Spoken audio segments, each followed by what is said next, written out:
অতীত কালকে বোঝানো হয়েছে, যার মর্মার্থ হল এই সুন্দর অতীতে এই মহাবিশ্বের স্রষ্টা আল্লাহ তাআলা যখন এই মহাবিশ্ব বা কিছুই সৃষ্টি করেননি, তখন তিনি কি করতেন।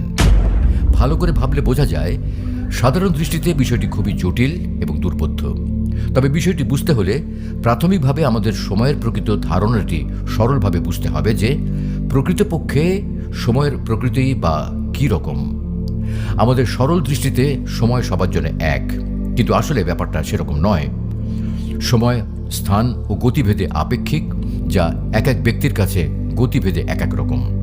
আইনস্টাইনের আপেক্ষিকতার তত্ত্ব প্রমাণ করে যে সময় এবং স্থানের মধ্যে পার্থক্য রয়েছে। চলুন একটি সহজ উদাহরণ দ্বারা বিষয়টি আরও গভীরভাবে বোঝার চেষ্টা করি। 2 কিলোমিটার রাস্তা হেঁটে পাড়ি দিতে কতক্ষণ সময় লাগতে পারে? আনুমানিক 1 ঘন্টা। এখন এই একই পথটি যদি সাইকেল যোগে পাড়ি দেওয়া হয়, তাহলে কতক্ষণ সময় লাগতে পারে? অবশ্যই